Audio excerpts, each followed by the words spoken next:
we've got that clip of Mike Pence, and let me use this clip to illustrate it, okay? Because there is no one who is telling them. Donald Trump was enabled through the primary by Paul Ryan and Mitch McConnell all the way through. He was enabled through the primary by a lot of people in the press. And I'm not saying that he got a lot of time, that they covered speeches. I mean, I think that's done with. People don't have the same appetite for that stuff anymore. It's no longer fun, frankly.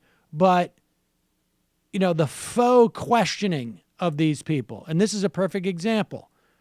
Here's Mike Pence on Morning Joe. Hold on one second. On Morning Joe, claiming that Michael Flynn's son, who has a transition email address, who has been reported prior to now as being his father's chief of staff, who has been advising him, who's been helping him fill out. Like, I don't know how much more of a role you can have unless their definition of team is, well, we don't pay him, only Michael Flynn pays him, or something to that effect, or we don't pay anybody, or whatever it is. But here's Mike Pence part of it. And here we go.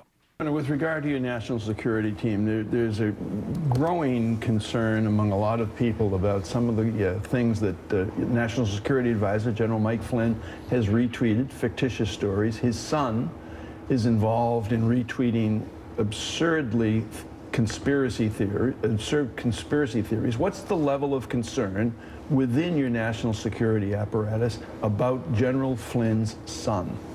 Well, General Flynn's son has no involvement in the transition whatsoever. He has a transition email. Well, he has no involvement in the transition whatsoever. None at all. General Flynn is let me ask you that again. Of our team, I just want to underline that.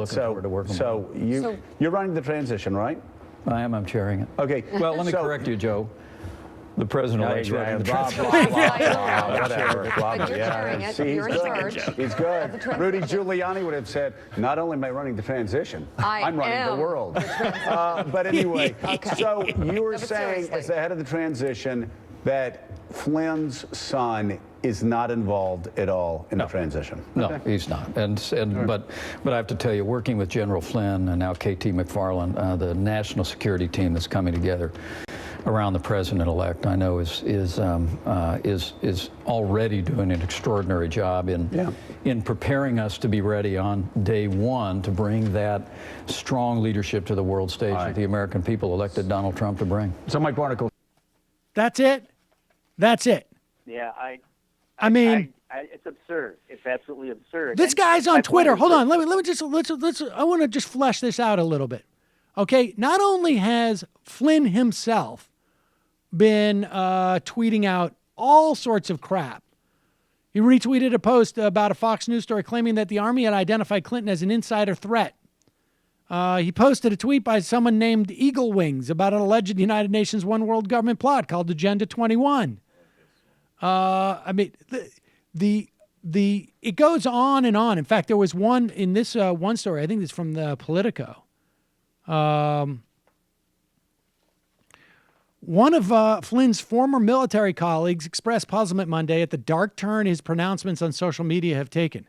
This is not typically the behavior of someone who needs the necessary sobriety to advise the president on the most critical of matters facing the nation. That, to me, sounds like an anonymous former military official who worked with Flynn for every day for more than a year in Afghanistan saying he's got a massive drinking problem. I'm not sure that he's actually sane anymore. This is not the Mike Flynn I once knew, said the former military official. Meanwhile, his son, who is not working on the transition, but somehow got an email address from the transition team, is literally promoting a new social media platform that all the white supremacists have gone to because they've gotten banned from Twitter, and he's asking his dad to go on there. Hey, it's Sam Seder. Why don't you subscribe to this channel? You can do so right over here. Subscribe.